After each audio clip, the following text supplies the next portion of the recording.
최근 유럽연합이 내린 러시아 제재 강경책이 전 세계를 리세션 국면으로 몰아넣고 있는 모습입니다. 리세션은 불황, 회복, 호황, 후퇴의 4개 국면 경기순환 중 경기 후퇴 초기 국면에 나타나는 침체로 생산활동 저하, 실업률 상승 등 침체기 상태가 더욱 진행되면 불황 국면이 됩니다. 1973년 석유 위기에 의한 인플레이션과 리세션이 닥쳐왔을 때 선진국들은 당초 인플레이션 억제 정책을 취했기 때문에 실업률이 높아져 사회 문제가 되었습니다.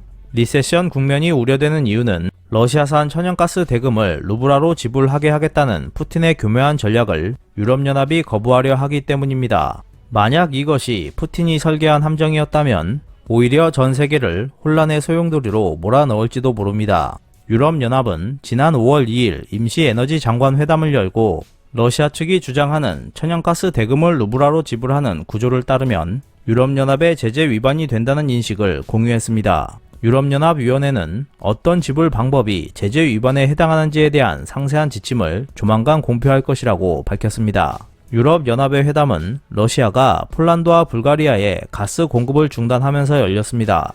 러시아 국영 가스회사 가즈프롬이 지난 4월 27일 가스 대금을 루블화로 지불하지 않았다는 이유로 두 나라에 가스 공급을 끊었기 때문이었습니다. 이번에 가스 공급이 중단된 폴란드와 불가리아의 수입량은 유럽연합 전체의 8%를 차지하고 있습니다. 이에 유럽연합 에너지 담당은 러시아 측의 계약 위반을 비난하고 가스 저장 확충 등 구체적인 대응 방안을 협의했습니다. 폴란드는 올해 12월 러시아와의 계약을 중단할 예정이었습니다. 대신 올해 10월 이후 노르웨이에서 가스를 수입하고 LNG 수입량을 증가시키려 했습니다. 불가리아도 연내에 아제르바이자산 가스 수입을 시작할 예정이었습니다. 폴란드와 불가리아 양국은 러시아산 가스가 없어도 지장이 없다고 버티고 있지만 독일이나 이탈리아 등 러시아산 가스를 대량으로 수입하는 유럽 국가들은 과연 잘 버틸 수 있을지 의문이 들고 있습니다. 러시아 측이 요구하고 있는 가스 대금의 지불 방법은 다음과 같습니다. 러시아산 가스를 구입하는 기업은 가즈프롬 산하 스위스에 본거지를 둔 가즈프롬뱅크에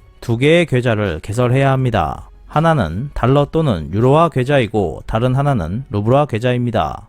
가스를 구입한 기업이 첫 번째 계좌에 달러나 유로화로 송금하면 그 뒤 가즈프롬뱅크가 이를 루블화로 전환해 두 번째 계좌로 옮기게 됩니다. 그렇게 되면 가즈프롬이 원하는 지불 조건을 갖추게 됩니다. 이 구조는 유럽연합을 위협하려는 것이 아니라 루블화의 안정을 목적으로 고안된 것이었습니다. 러시아 정부의 의도대로 이러한 구조가 발표되자 루블화의 달러 환율은 급상승했고 3월 하순에는 러시아가 우크라이나를 침공한 2월 24일의 환율 수준까지 회복되었습니다. 러시아산 가스를 구입하는 기업도 러시아 측의 제안은 받아들이기 쉬운 것이었습니다. 독일의 에너지 대기업 유니퍼나 오스트리아의 에너지 대기업 OMV는 지난 4월 28일 러시아 측의 제안에 따르는 형태로 가스 대금을 지불할 의향이 있다는 뜻을 표명하고 있었습니다. 독일 정부도 지난 4월 29일 유로화 또는 달러화로 송금하면 에너지 기업이 가즈프롬 뱅크에 계좌를 개설해 대금을 지불할 수 있기 때문에 러시아 제재 위반이 되지 않는다고 밝힌 바 있습니다. 하지만 유럽연합위원회의 자세는 완강했습니다. 러시아 측이 제안한 구조 중 제재 대상인 러시아 중앙은행이 관여하는 것을 문제 삼아 제재 위반을 판단한 것으로 알려졌지만 유럽연합의 속내는 러시아가 제시한 조건에 굴복하는 것처럼 비치는 사태를 어떻게든 피하고 싶었던 것으로 보여지고 있습니다. 하지만 실리보다 체면을 중시한 유럽연합위원회의 결정은 향후 더 강해질 것으로 예측되고 있습니다. 이번 결정으로 러시아 측이 새로운 지불 방법을 검증할 것으로 알려진 5월 20일 이후 러시아산 가스의 유럽 수출이 전면 중단될 위기가 발생하게 된 것입니다. 대부분의 전문가들은 유럽연합이나 러시아 양측이 에너지라는 카드를 꺼내 들지는 않을 것이라고 생각해왔지만 우크라이나 위기는 이러한 전제를 완전히 뒤집어 버렸습니다. 지난 5월 1일 가즈프롬은 올해 1월에서 4월 천연가스 수출량은 501억 입방미터로 전년 대비 27% 감소했다고 발표했습니다. 가즈프롬은 러시아의 우크라이나 침공을 계기로 유럽 국가들이 가스 구입을 보류하는 움직임이 나타나고 있다는 것을 인정했습니다. 물론 러시아 측의 경제적 타격도 적지 않겠지만 향후 유럽연합 측에 발생할 수 있는 경제적 타격은 상상하기 힘들 정도로 크다고 할 수 있습니다. 독일은 천연가스의 러시아 의존을 우크라이나 침공 전 55%에서 35%로 줄이긴 했지만 심각한 불황을 피하기 위해서는 적어도 내년까지 러시아에서 천연가스를 계속 사들여야 하는 불가피한 상황에 놓여 있습니다. 러시아산 가스 대신 글로벌 시장에서 LNG를 조달할 수도 있겠지만 구입하는 가스 가격은 큰 폭으로 상승할 수밖에 없습니다. 올해 세계 1위 LNG 수출국이 될 것으로 전망되는 미국이 기대가 높아지고 있지만 유럽 측의 대체 수요를 모두 충족시키는 것은 불가능에 가깝습니다. 그리고 LNG 플랜트 비용 상승과 미국 내 가스 가격 급등, 탈탄소를 중시하는 정책 등도 에너지 위기를 부추기고 있습니다. 유럽의 가스 가격은 이미 1년 전보다 6배나 높아졌습니다. 하지만 만약 러시아산 가스의 유럽 수출이 전면 중단되는 사태가 벌어지기라도 한다면 에너지 가격이 어디까지 치솟게 될지 상상할 수 없습니다. 유럽 국가들이 LNG를 러시아가 아닌 세계 시장에서 점점 더 많이 조달하기 시작하게 되면 전 세계 가스 가격의 상승은 불보듯 뻔한 일이 될 것입니다. 옥스퍼드 에너지 연구소도 유럽 국가들이 러시아에서 가스를 수입하지 못하게 되면 전 세계에서 리세션이 일어날 것이라고 경고했습니다.